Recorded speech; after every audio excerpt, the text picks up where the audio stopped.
In reality, I will not ask you on an exam anything about the different chair configurations, okay?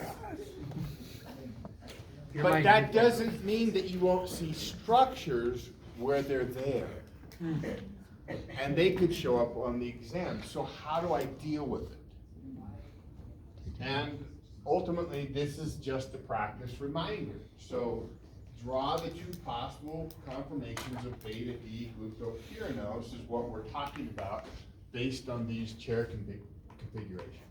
So if this is alpha D glucopyranose drawn in this configuration, okay, what's the only thing that's going to change if I'm drawing beta on this one here? Just the anomeric carbon. Just the anomeric carbon. So everything else would remain the same, okay?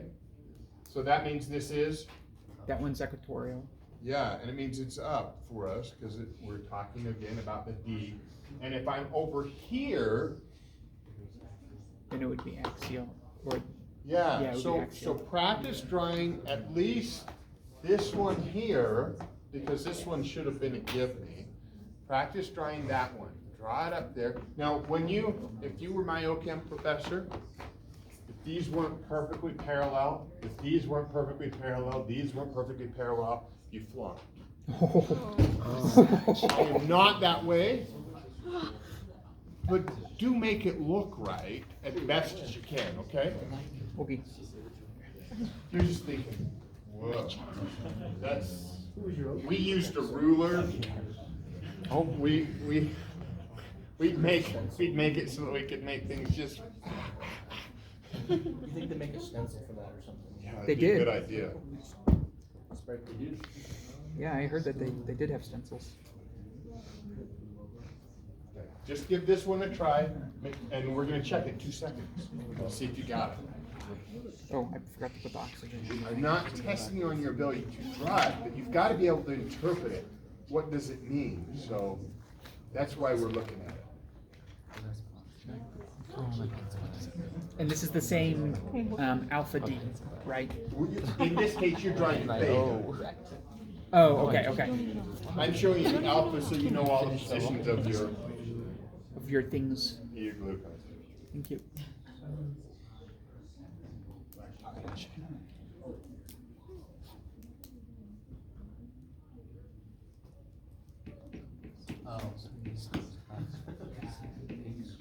The alpha beta one, that was easy. Yeah. You're like, oh, I already advanced it, that's why. Yeah. These are alpha, right? So this is Yeah. Now you're like, oh, yeah, that makes sense.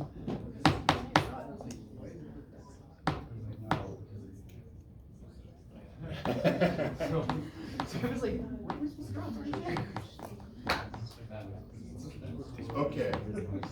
You guys almost there? So the hydroxyl just moved that control depends on that. Yeah. Oh, and that is an axial. But it's Also, they gotta fix all these other guys too. So yeah, they still remain like up or down to their hydrogen. Now we also have to make it beta instead of now alpha. it's down to alpha.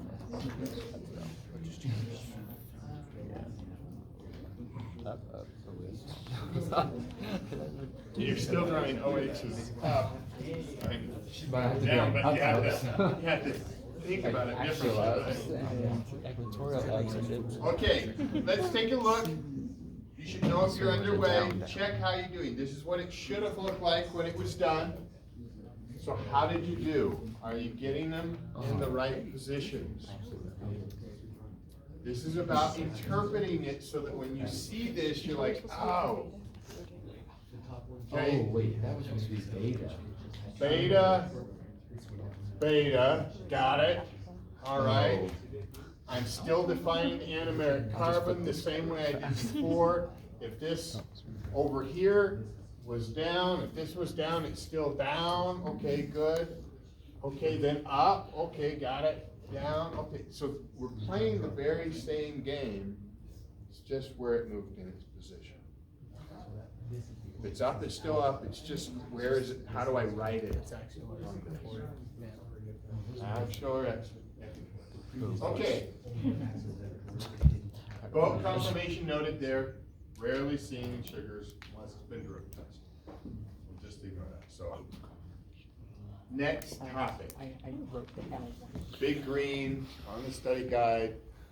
It's a topic that I'm going to introduce, and then I'm going to tell you why we care, okay?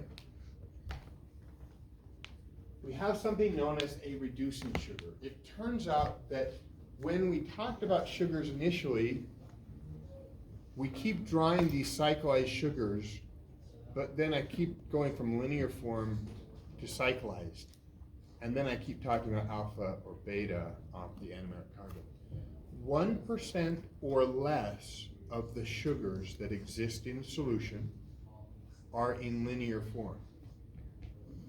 And there's an equilibrium where the sugars are closing and opening, and as they close and open, they're switching alpha or beta as they close and open. So they're not in a static position, there's an equilibrium, and there's a rate where they open and close. Less than 1% are in linear form, meaning that most of them are cyclized, but if they can open and then reclose, that is one that's known as a reducing sugar. And the reason why, you'll see in just a second, is because with that carbonyl in its open form, it's reactive. In its closed form, it's not reactive. So we test that using different reagents. The ones that we're looking at here for the feelings test, a copper. What are we doing to it? Going from copper 2+ to copper plus. So it's reduced. We added a electron reduction involves gain of what? An electron. This one, the silver plus, that's in silver chloride, becomes, silver nitrate becomes silver metal. So that's what's happening. These are tests to test that. The Thalings reagent, a couple ways of looking at that. Van-Eyck's test, Thalings reagent. You see it going from its blue color to its reduced form where it's reddish. The silver is actually clear or grungy brown, and then when it actually is done, what does it look like? It forms a mirror finish on glass. It becomes metallic silver. It's a really cool reaction. We do it in lab. Have you guys done that in lab? It's cool, isn't it? And if you're patient enough, it forms a beautiful mirror finish, because that's what you've just done. You plated out silver right on that glass. Okay? So that is the test for a reducing sugar. But what is a reducing sugar? Why do we care? We care because if sugars are reactive, they can react with things. The first thing that we're going to talk about and focus on is this. Why this? Well, this is a focus of my research. Diabetes, affecting 1 out of every 4 people on planet Earth in their lifetime currently. But for those born after the year 2000, anticipated and on track, 1 out of every 3. Which means since you guys are in that crowd, what does it mean about you? Means I could take 1/3 of you and say, you will have diabetes in your lifetime. What does that mean? What's going on? Could I prevent that? There's a risk assessment, by the way. If you have inherited parents that had it, grandparents that had it, it's worth looking at. For me, when I started doing the research, oblivious that 3 of my grandparents got diabetes. When? In their 80s. So, hey, I'm good, right? Except for my lifestyle is way different than theirs. So why does Brother Bowden get up like I did this morning on my birthday and and run 4 miles? And why do I watch what I eat? Because I'm watching it. Now that's just the way we play. Wait, so, how old are you? That's a good question. I do my age by addition, and I just made 5. All right. So some of that is like the 0. Yes. 5-0. Okay, non-enzymatic glycation is a phrase that you need to understand. This means no enzymes involved, but somehow I just added a sugar, a glycan, to the protein. What typically we see this in is hemoglobin A1C. For those in the medical field, you've heard that phrase, hemoglobin A1C. Some of you may have done that test, okay? What are we testing on hemoglobin A1C?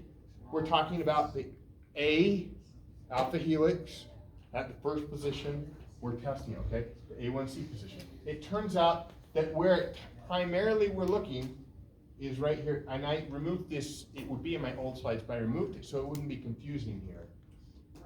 The N-terminal amine, or the epsilon amine of lysine groups in any protein are the reactive group. So the amine, let me grab a marker here. The amine, when it's deprotonated, has this beautiful lone pair. Yeah. That lone pair can go after The our carbonyl. carbonyl. I need the carbonyl to react it with, okay? So I'm going after that in its open form. If it's a reducing sugar, I can attack it. If it's a non-reducing sugar, no big deal. It won't react. So then the question is, how did you get non-reducing sugars? We'll talk about that when we start polymerizing, okay? So this reacts with the amine, forms a Schiff base, and then we ultimately have this glycated hemoglobin being shown here, but it's any protein. And these form what's called AGE, or advanced glycation end products. That's what an AGE is. And they are dangerous. Simply said, from what you've already studied about proteins, what do you think just happened to the protein after I took on any lysine or the N-terminus of any protein and I just added this large sugar? What do you think is going to happen? Some conformational change. That could be good, it could be bad, but a conformational change. Not the way it was intended to be. So diabetes is the event where I have lots of sugar floating around in high concentrations in my blood that I haven't got pulled into my cells because I have insulin resistance. So when I have lots of that sugar floating around in my blood, what does it attack? Proteins. What's the most abundant protein in your blood? Hemoglobin. So it's the canary in the mine where we actually are saying, we're going to look at this abundant protein, and if it's got high levels of glycation, then all your proteins are experiencing that. And that's what we're monitoring. And it turns out it's a linear response.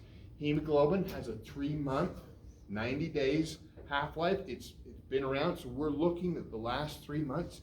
How often was your blood sugar out of control that you glycated it? And what percentage that is becomes that. Now, other weird fact, just because we studied crazy level of detail of hemoglobin. On hemoglobin, there was something about the N-terminus that mattered. When we're talking about R and T state, what did you study about the N-terminus of hemoglobin? What happened to it? It actually CO2 reacted with it, and that helped stabilize the CO2 as in the T state, right? Which meant I got more, I not only carried the CO2 away, but I got more oxygen off of it when it did that. What happens when I pull a sugar on the N-terminus? Can't take so much CO2. It can't pull up the CO2. It could have stabilized one state or the other. It stabilizes the R state. So coincidentally, glycated hemoglobin has higher levels of oxygen, but it delivers less of it. Because it holds on to it. It holds on to it, and thus you are actually suffocating. And that's why. Huh. I just destroyed some of my hemoglobin. Literally took it out of commission Holy crap. by having too much sugar in my blood. It's crazy. And that's diabetes. Good connection? I think Seeing so. how that plays? Okay, there's the numbers you would look at right there. If you're above this 6.5%, that's the problem. If you're above the 48 millimolar, that's the values that you would use for diagnosing somebody with it. How would you quantitate it? Not on the test, but valuable to understand. We actually take and put it in an HPLC, and we can separate the glycosylated and non-glycosylated and measure it 414 nanometers to determine that percentage. So it's a test they don't do there in the lab. They send it out to the lab where we can do the HPLC run. It's sent out. Okay? All right. All right. Does that look bad? Take a moment, read that list of what bad is with these advanced glycation end products. Not good.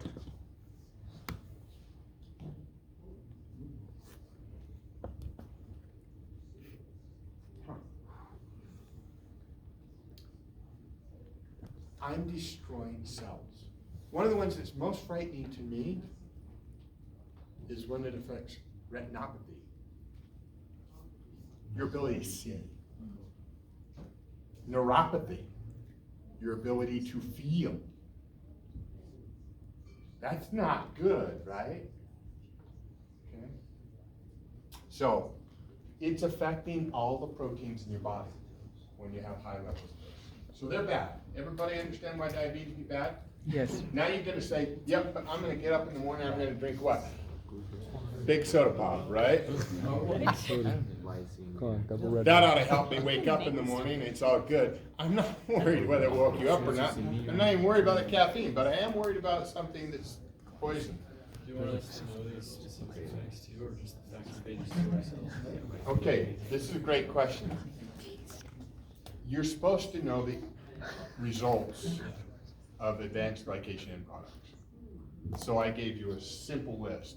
Is it gonna be a memorize list?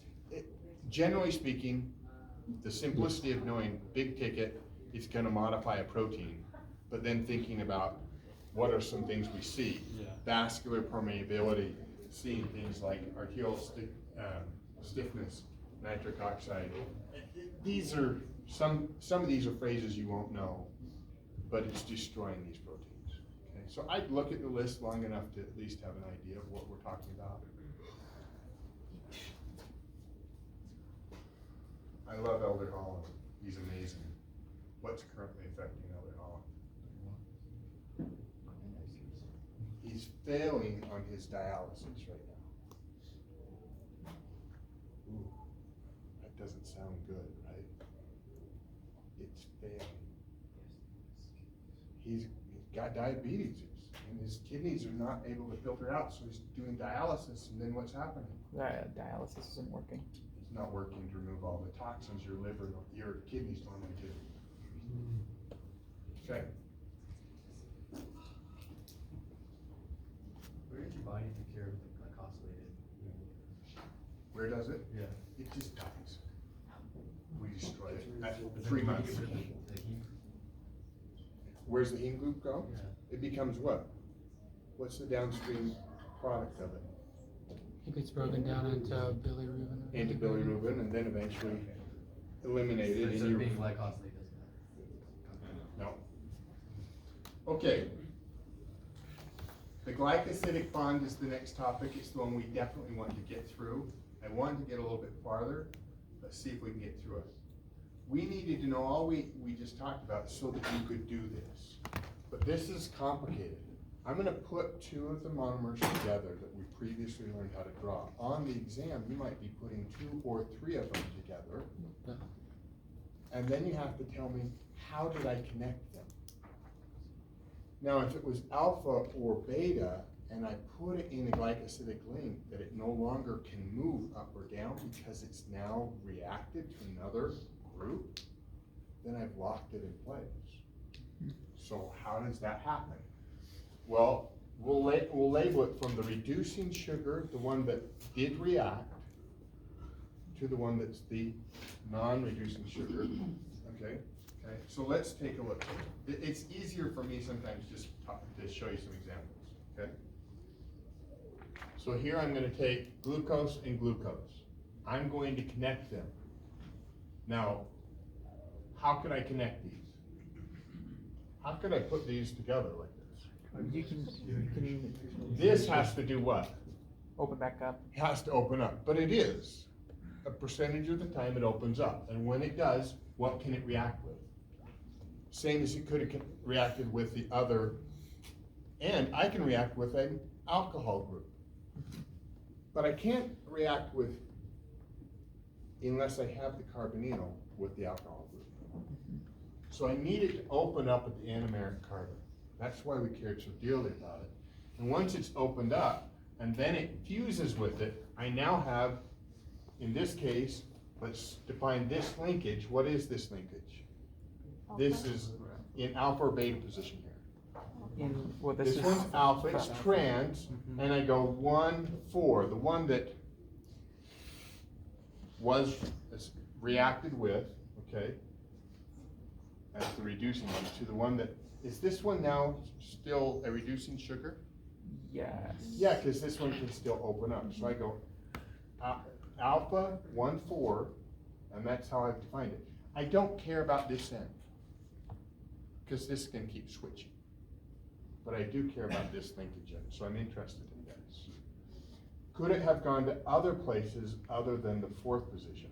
Yes. It could react with any of the other alcohols on there in principle, okay? So let's look at this one.